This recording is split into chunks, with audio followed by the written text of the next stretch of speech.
Good afternoon and welcome to this month's webinar, Indiana Clean Transportation Funding. Thank you so much for joining us. I am Mary Grace Jacko, a McKinney Climate Fellow through the Indiana University Environmental Resilience Institute, where I work at the Indiana Resilience Funding Hub. In collaboration with the Center for Rural Engagement, we help Indiana rural communities obtain federal grant funding for their energy and climate resilience projects. This is our 9th webinar at the Indiana Resilience Funding Hub, and you can find recordings of the others at our website, and a link to that will be found in the chat. Our 10th webinar about extreme weather in Indiana is coming up on August 1st, and more information can also be found on our website. In addition to the webinars, you can also find other resources and a brief Start a Conversation form you can fill out to get direct assistance from the IRF team or simply sign up for our newsletter. Today's webinar is being recorded and posted on our website. We will have time for questions and general discussion of your community's needs after the presentation. Please put your questions and comments in the chat. Getting into today's webinar, we are pleased to introduce Ryan Lisek. Ryan serves as project manager for Drive Clean Indiana and Wisconsin Clean Cities and is vice president of operations for Legacy Environmental Services Incorporated. Ryan has been associated with the U.S. Department of Energy's Clean Cities program since 2015. His Clean Cities and Communities duties include managing the Green Fleet program for 2 metropolitan planning organizations and being a technical resource for sustainable transportation and energy projects. His educational and technical experience spans financial, project management, energy, transportation, and emission reduction sectors. Welcome, Ryan. Good to be here. Thank you, Mary Grace. All right. So thank you, everyone. Once again, my name is Ryan Lisek. I work for Drive Clean Indiana. And today we're going to be talking about a little bit of background about our organization. If you go to the next slide. And we're going to be talking about some different programs that are available currently. And so if you go over to the next slide. So Drive Clean Indiana is a 501c3 nonprofit that is the state of Indiana's only designated clean cities and communities coalition. And so with that, Drive Clean Indiana has the purpose from the Department of Energy to reduce our dependence on foreign petroleum through building partnerships to advance affordable domestic transportation fuels and technologies. And in our fuel portfolio, we have renewable diesel, biodiesel, natural gas, E85, also known as ethanol, electric, and hydrogen. And with that, there's a lot of different ways that we work with fleets to help them reduce their dependence on petroleum. And we try to look at the basic operating and factors regarding these different fleets. But if it has to do with energy or transportation, we have a factor to play in all of this. And we're statewide, and we have a lot of different successful projects that we have going on. And if you go to the next slide, please. And we're part of a coalition of over 75 active coalitions across the state. And currently, each state has representation, except for about 4 or 5 states now. But there's multiple clean cities programs in across the country. But the great representation from a Department of Energy standpoint is being able to have these grassroots relationships and being able to build these partnerships within the states in order to really educate and do outreach on how fleets and personal drivers can reduce their petroleum and emission baseline. Next slide, please. And so here's some of the current projects that we have going on. So we have the Drive Electric USA, where we're promoting the use of electric vehicles for all through the different classes of gross vehicle weight ratings. That is a nationwide program that we have going on through the Clean Cities program out of Tennessee. Then we have the Indiana Clean School Bus Consortium project, and this is a monthly meeting where we have representatives from the EPA, IDEM, and schools and school bus technology providers to give us an update on current funding, current uses in the different fuels that are being used, and success cases associated with school buses from all over the country. And it is just a clearinghouse that helps schools know what funding is available, what are the best technologies, where are they having success, and how would they can adopt those different successful operations from the speakers and other schools. And it's focused strictly on Indiana. The other program that we have going on is the medium duty, heavy duty ZEVI program.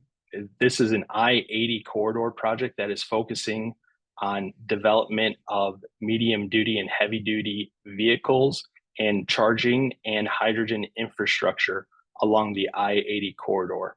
We have specific interest in Northwest Indiana. With that being said, we are doing a lot of different communication and outreach to the different fleets and nonprofit organizations that are in this area to help identify ways to bring medium duty and heavy duty clean fueling options that are needed in order to meet the need from a heavy duty perspective. Our Empower program, this program helps promote the use of workplace charging, and this is something that is very prevalent right now in having giving folks and businesses the knowledge needed in order to implement level 2 charging stations within their workplaces and also multi-unit dwellings. And this is something that we are currently very active on. Then we have the Go EVIN program. So that's a Go EV Indiana, Go Electric Vehicle Indiana program. This is the state's electric vehicle charging station program. And Drive Clean Indiana is the contracted partner to help provide education outreach for the state of Indiana. And this is a very collaborative effort between IDEM and the utilities to deploy 61 locations with 4 ports, being able to charge electric vehicles at a high rate of 150 kilowatts an hour or higher in most cases. And so that is a project that we are currently have more than 50% of the stations online right now. And then the Indiana VW Indiana VW mitigation plan. This was funding that was enacted to reduce diesel emissions back in 2017. And since then, starting in 2019, there's been multiple funding opportunities to reduce diesel emissions and implement fast charging and level 2 charging stations across the state. And there's about $40 million that was awarded to date. Drive Clean Indiana has been responsible of implementing 93% of the funding that has been awarded, with our most recent success cases from the final round of VW funding that was announced a couple of weeks ago, with over $5.4 million allocated to the fleets and projects that we applied for. And then we have the Indiana Green Fleet Program, and this is the best opportunity to help fleets identify their current operations and costs, and we establish an emission baseline. And then we also look for ways that we can reduce that emission baseline, reduce costs, and then we identify grant funding that is available. We manage this program for Northwest Indiana and the South Bend area metropolitan planning organizations, Northwest Indiana Regional Planning Commission, NERPC, and then also Michiana Area Council of Governments, MACOG. And this has led to a lot of success in getting our fleets that are in those areas grant ready. And as a result, by the time that the grants do come out, we have all the information needed to apply for the grants. And it has led to millions and millions of dollars of funding being brought to the area. The I-80 Mid-America Alternative Fuel Corridor Program is focused on alternative fuel development and deployment across the I-80 corridor, which is basically New Jersey to Nebraska. And we've been able to designate those corridors for compressed natural gas and electric vehicle charging stations, biodiesel, and E85. And that has been a project in the works for a long time, but we've been able to establish different funding opportunities to implement the needed infrastructure. And we're currently still working on it today. Next slide, please. So the first program and grant funding that we're going to be talking about today is the Clean Heavy Duty Vehicle Program. Applications are going to be due on July 25th by midnight Eastern time.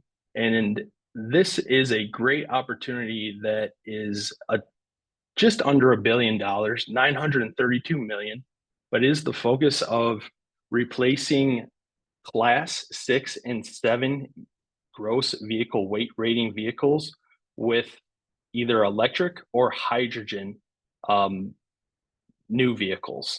And so this is broken up into two programs, whereas for school buses is one program and the other one is a vocational vehicles subprogram. And there are set asides for tribal and territory applicants.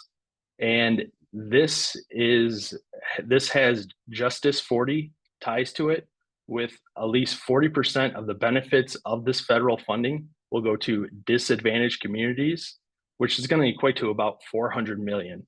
But of that 932 million, 70% of that money is allocated towards school buses. Next slide, please.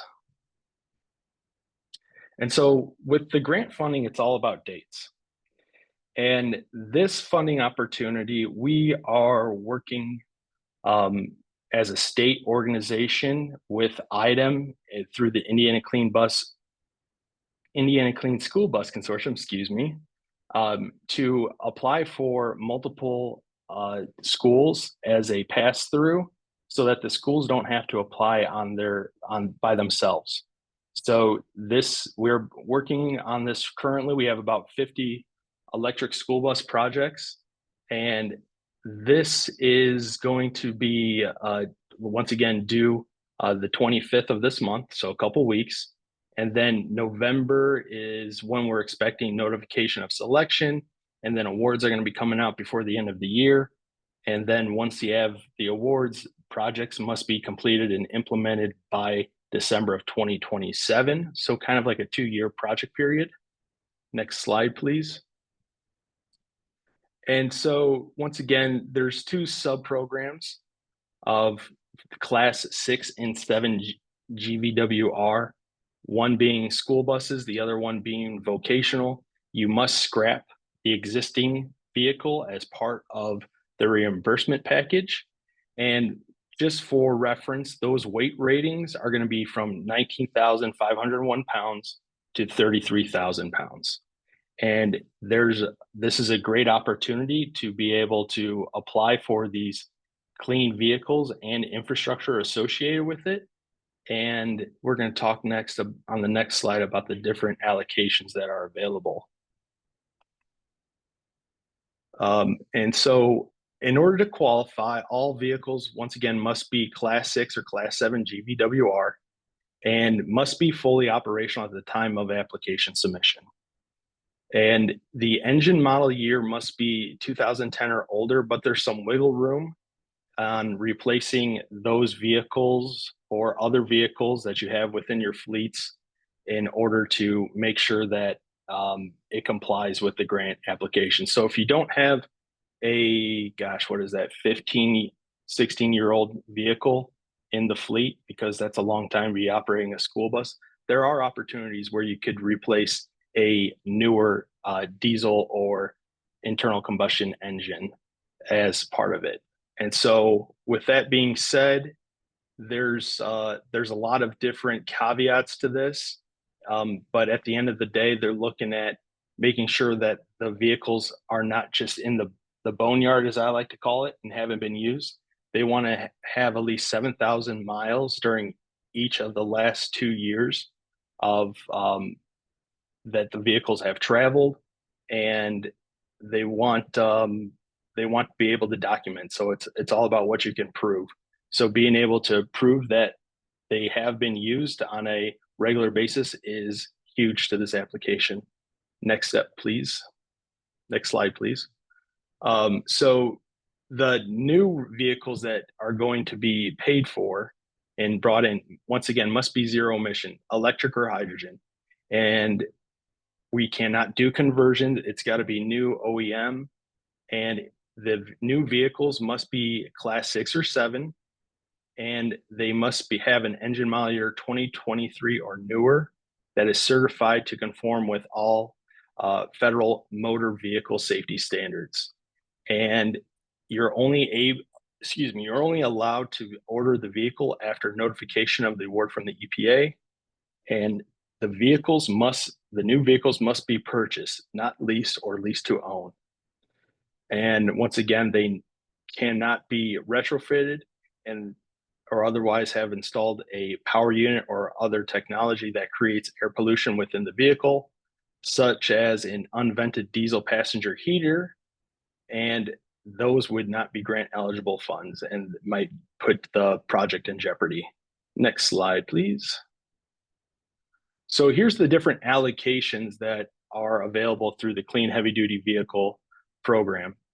So on the left side, it's going to talk about the different types of vehicles that are eligible. So we have our school bus, straight box truck, step van, septic truck, and or bucket truck, other vocational vehicles, refuse haulers, street sweepers, transit buses.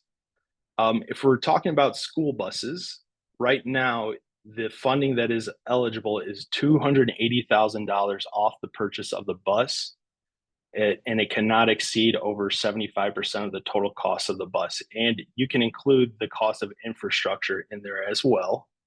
And that being said, the little asterisk next to that $280,000 is if it's going to be an ADA compliant lift bus, you are able to ask for $20,000 more or $300,000 total for that.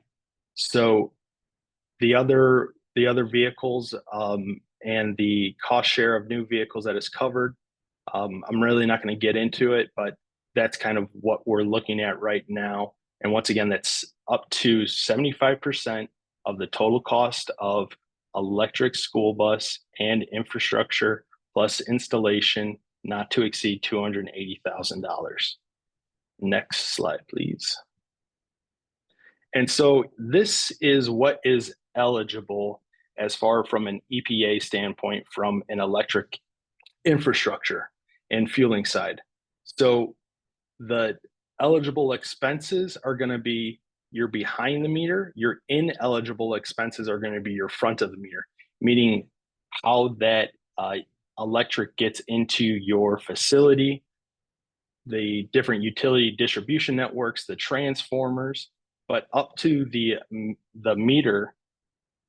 After the meter, it is eligible. So meter funding for electric panels, the actual charging station, battery energy storage systems, and renewable on-site power generation systems are eligible costs, as is the electric bus or vehicle in this. Next slide, please. So the hydrogen infrastructure funding restrictions. So this is a very intensive kind of capital constraints as it relates to hydrogen. But with that being said, the ineligible expenses are kind of related, and the eligible expenses are kind of related to the electric side of things. So off-site installation and activities, including but not limited to hydrogen delivery and off-site piping and pipelines, how that gets to your facility, those are ineligible expenses, just like electricity. But the eligible expenses are going to be your on-site installation and activities included, to the storage tank, liquid and gaseous pumps and vaporizers, compressors, heat exchangers, chillers, piping, and pipelines within the relevant facility, high pressure dispensers, hose, nozzles, and meters, and then once again, also the hydrogen vehicles. Next slide, please. Once again, the project narrative for this is we're looking for schools that are focused on replacing their internal combustion buses with all electric school buses. We are applying as a state with IDEM. IDEM is going to be the prime. We are working with multiple schools on this right now. I do have an email that I could send to interested schools. We have a close time frame on this that we have to get it in middle of next week, but we make it simple for the schools that we work with in order to get it all completed. And I have emails ready to go for any schools that might be interested. And once again, the project narrative, we want to make sure that we're working with schools that are in disadvantaged communities, working with schools that are in the priority county list, which is on the website as well from the EPA on the Clean Heavy Duty Vehicle website. And then we want to make sure that we're analyzing the costs that are associated with each project. And we want to make sure that the schools officials know, the cap cost of an electric school bus is somewhere between 3 and 4 times the cost of a propane or diesel or gasoline powered school bus. So being able to analyze those costs, not just on the school bus though, but also the infrastructure costs. As much as possible, we would like to get site walks done with a certified electrician to analyze what it would cost to bring in electricity with the local utility, and then also any upgrades that would need to happen.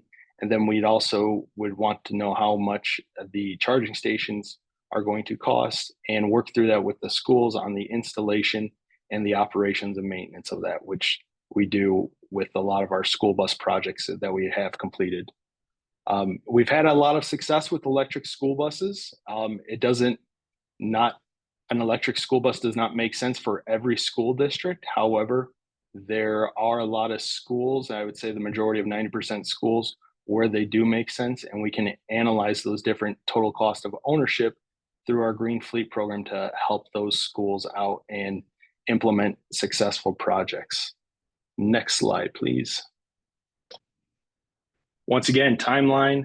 We need schools to send over their information by Friday, July 12th. Once again, we have to submit our completed applications mid next week. And please feel free to reach out to me. The applications will be submitted by IDEM on July 25th. And please feel free to drop me an email and we can get started on that right away. Next slide, please. So the next program I'm going to be talking about is the Charging and Fueling Infrastructure Round 2. And this is all about cohesive approach of the state working together. And when I say the state, I mean INDOT and IDEM are working together on this to deploy clean fueling infrastructure that's publicly accessible across the state of Indiana. And we're working through a lot of different projects, and we have a very simplistic process on how we're going about this, and we're going to get into that.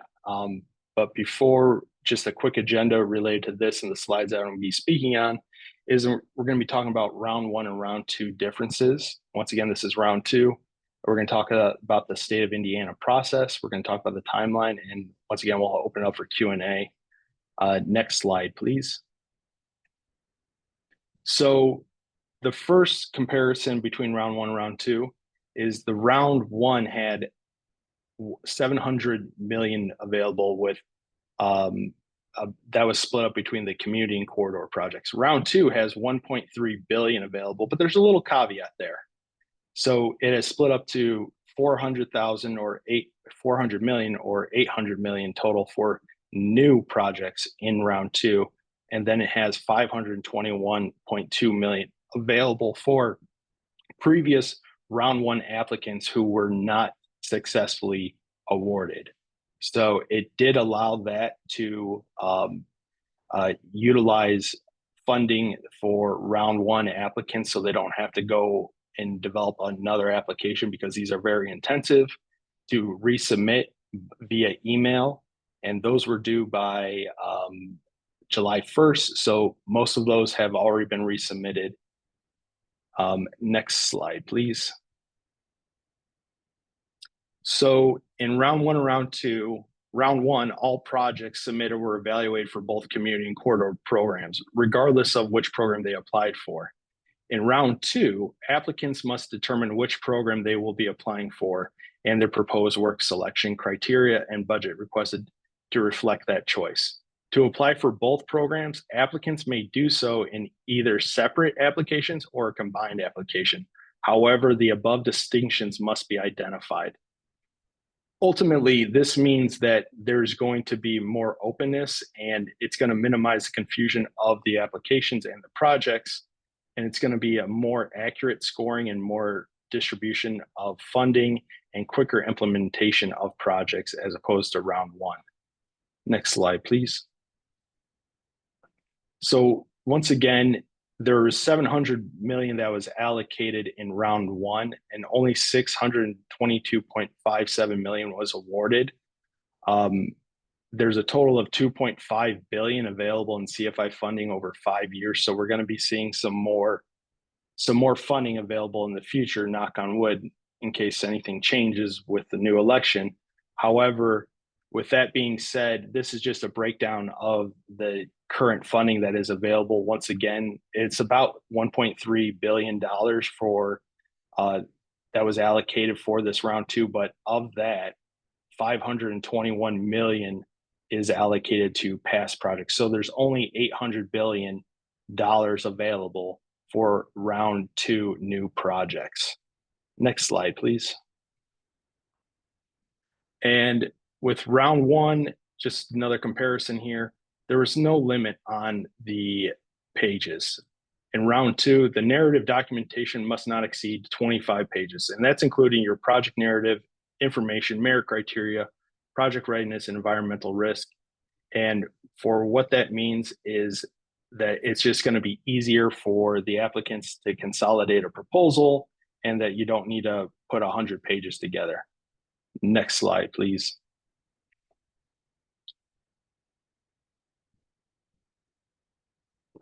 Excuse me. In round one, the alternative fuel corridor, also known as AFC, those sites for corridor projects could not be any greater than 1 mile from the exit or highway intersection along the designated corridors. That has since changed in round two, where the alternative fuel corridor sites for corridor projects must be no greater than 5 miles from the exit or highway intersections along the designated alternative fuel corridors in the state of Indiana. What this means is that when you're going across rural Indiana and you get off the exit and you don't see anything there, and you have to drive a little bit further, you're able to implement infrastructure at those locations where in previous rounds you couldn't. And basically what this is getting to is it's going to be opening up for a lot more projects instead of just the major truck stops or big gas station fueling centers that are conveniently located off the highway. So this is going to be, it opens up for better projects after it's all said and done. Next slide, please. So in round one, proposed chargers needed to be publicly accessible locations, and locations that required parking fee for entry were not permitted. In round two, however, grant recipients may place infrastructure in parking garages, on-street parking locations, and other parking facilities that have a parking fee, as long as the fee is built into the cost structure reported in the project. Ultimately, what this means is that the parking locations with barriers to entry are now eligible project locations, opening up significantly more opportunities throughout Indiana and the US, which is very good, especially because we have a lot of those parking garages that require a fee to use. Next slide, please. So in Round one, Justice 40 directed 40% of the overall benefits of certain federal investments to flow to disadvantaged communities. And it really wasn't clearly defined. However, in round two, Justice 40 is more clearly defined as the following parameters of tribal lands owned by federally recognized tribes within a rural community outside of a census-defined urbanized area, within a disadvantaged community in a census-defined urbanized area, and then also within a half-mile buffer of the disadvantaged community in a census-defined urbanized area, which all of those are publicly accessible mapping through the CAGST, through different FHW websites as well. So ultimately, the charging locations are more clearly defined as far as what is Justice 40 area are, so that we can get more projects into Justice 40 areas and where that funding is needed. Next slide, please. So in round one, eligible entities that contract with a private entity as required for the corridor project or as permitted by the community program were responsible to that private entity to provide the non-federal share of the funding.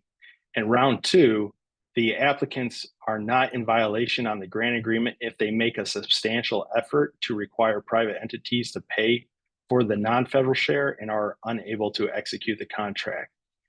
For this, the lead applicant is ultimately the one responsible for the non-federal cost share. And this just allows for greater partnerships with smaller businesses and other private entities who were previously ineligible because they could not meet the federal match requirements. Next slide, please. In round one, infrastructure could be located at on any public road or publicly accessible locations. In round two, neighborhood and multifamily charging, CFI funding charging stations must provide convenient, affordable access to charging infrastructure in public or shared private locations, which just allows for the greater amount of projects to be deployed as opposed to round one funding. So being able to have these charging stations in a neighborhood and multifamily charging locations as opposed to not just having them on public roads and publicly accessible locations. Next slide, please. And so this is just a basic summary of what we have going on between the different round one and round two. In round two, there's a big focus on the build out of zero emission corridors for medium and heavy duty vehicles, and a big emphasis on putting charging stations where they're going to be utilized and how you can demonstrate that. So being able to have them in community fleets that are going electric and freight fleets that are going electric, then also neighborhood and multifamily charging, and a variety of different multimodal hubs. So putting them in different areas where you're going to have a mix of different charging from a passenger vehicles all the way up to Class 8 trucks are those criteria that's going to score better for these applications. Next slide, please. And these are just some of the differences. And once again, there was about $700 million that was allocated. Not all that money was awarded. And then this round, we have 800 million for new round two projects. And just kind of identifying the differences between round one and round two. And ultimately, this, in summary, the different parameters for criteria that were set in round one have been opened up greater, as opposed to more opportunity for better projects instead of lessening the opportunity for good projects. So this is a good success in the changes that were made from round one to round two, and we're going to be able to have a really good application here in Indiana. Next slide, please. So this is kind of the approach that the state is taking. And when I say state, is IDEM is leading the statewide collaborative application process in partnership with INDOT, the Indiana Department of Transportation, and Drive Clean Indiana. So we're looking at developing this cohesive approach to benefit all Hoosiers across our great state and all the different plans that are being taken into place. And those plans meaning the different NEVI plans, the GO EVIN plans, the hydrogen hubs, the zero emission freight corridors from the FHWA. And that's the map that we have on the right-hand side as the different prioritized freight corridors within the state. And how can we electrify those? How can we deploy zero emission infrastructure where it's needed? And once again, we're trying to be as inclusive as we possibly can, from holding public one-on-one meetings from a 9 to 5 workday.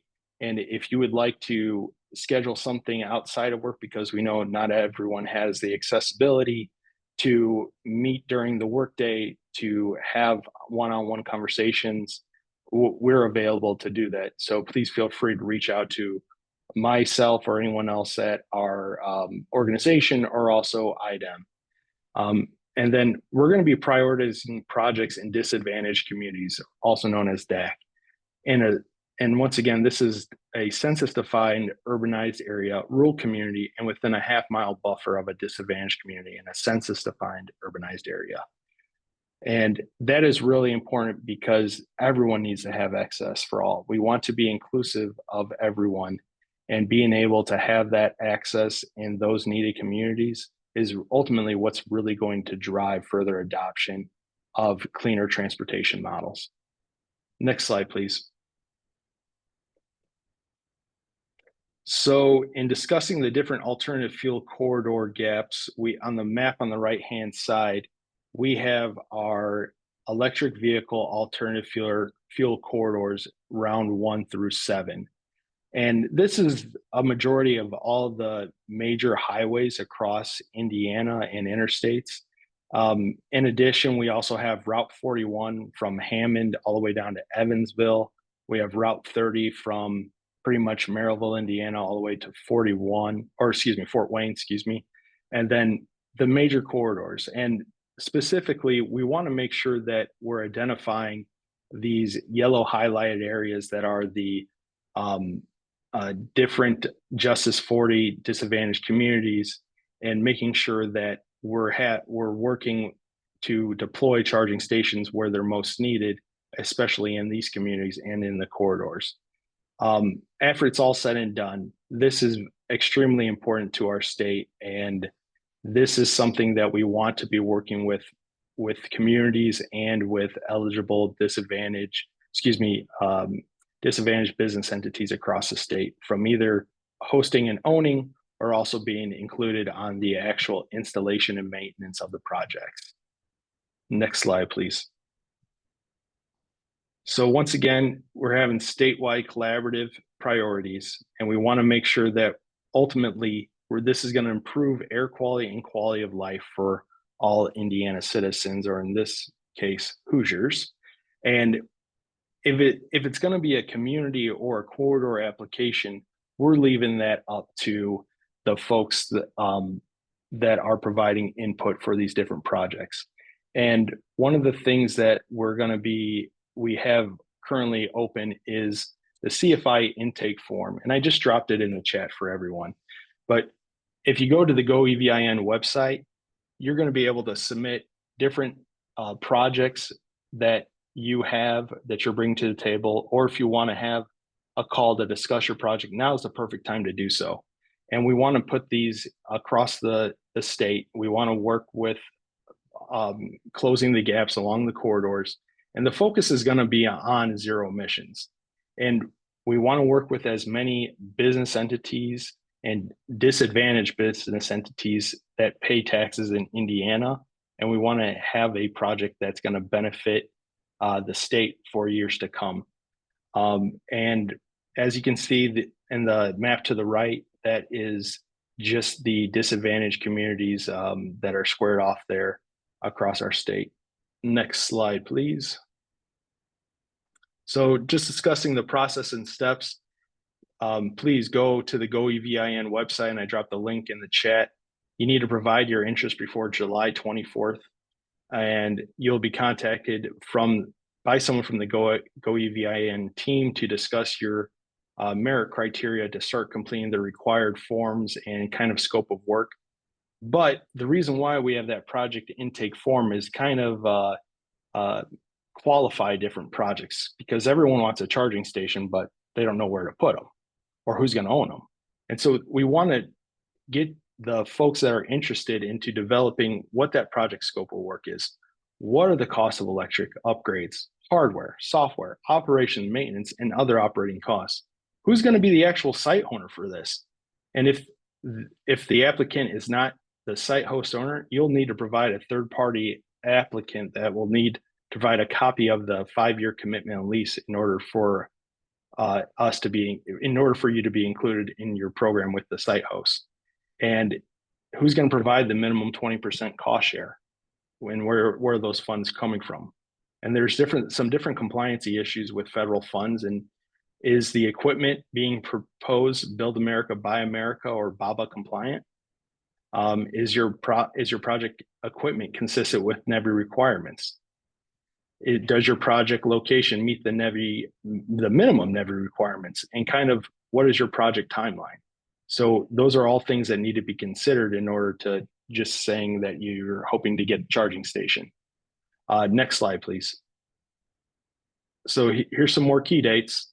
Complete the project intake form by July 24th. That is crucial. We just need to document that. If you have multiple projects, please feel free to complete the project intake form, and you don't need to fill out the form 20 times if you have 20 projects. We can work on an Excel spreadsheet to get those together. Projects that aren't submitted by the timeline may not be included. IDEM will be submitting the application by August 28th, and if awarded, the federal grant agreement is expected to come out by late 2024, mid 2025. And the anticipated start date for projects is not going to be probably until Q3 or Q4 of 2025. And you'll have 5 years to complete the funding of the projects. So please reach out to schedule a meeting if you have any questions. And we're at your beck and call. Next slide, please. So that kind of opens up for Q&A. And I'm going to throw it back to Mary Grace and Bill on that as far as how that's going to be managed.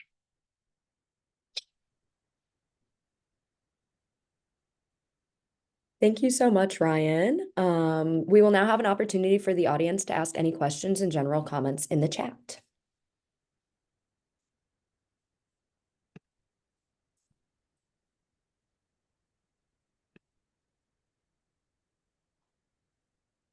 So our first question for you, Ryan, is why was the I-69 south of Indy missing in the blue map that you showed? I would have to go back in and look at that as far as the reference and which map it was. Is it this blue map?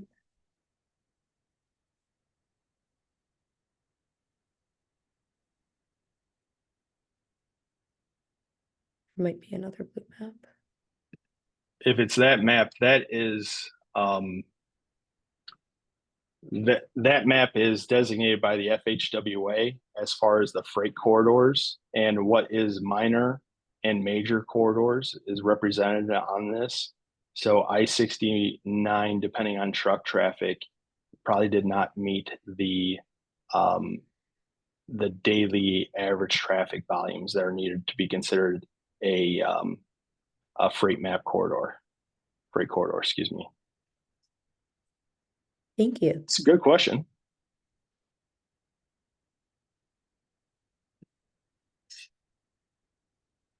Somebody in the chat said perhaps because it's still under construction. So, and all those determinations come directly from Washington.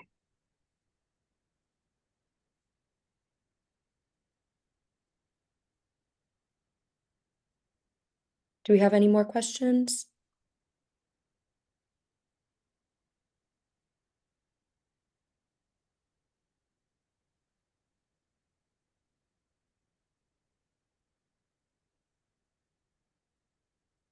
The next question we have in the chat is, are universities eligible for funding? Yes, universities are eligible for funding.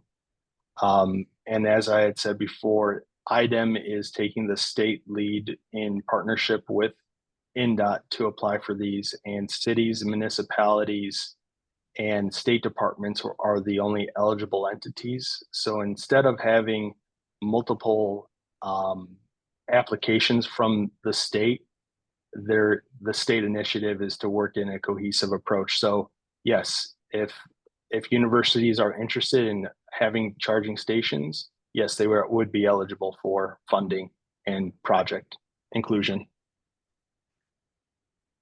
Thank you very much. Our next question is about how many school districts are a part of the Clean Heavy Duties Vehicle Program application?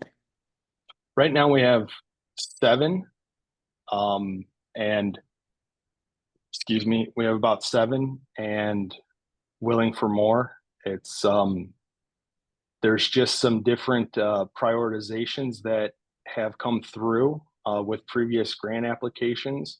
Yes, we want to be inclusive to all schools, but the way that the applications have been very competitive, and we've learned from past experience, is that unless they're on the prioritized list, it's not worth including the schools. So, and I don't want to be non-inclusive, but that's kind of what we've been told by the graders of the different applications. So they want to prioritize school districts that are in disadvantaged communities or that are also operating in counties with non-attainment issues and air quality issues. Do we have any more questions?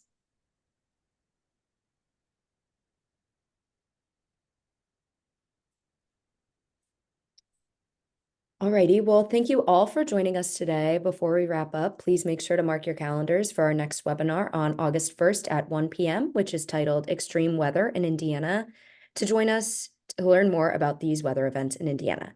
Thank you so much, and I will see you next time. A special thank you to Drive Clean Indiana for participating today in our webinar. Thank you. Thank you for having us. Have a great day.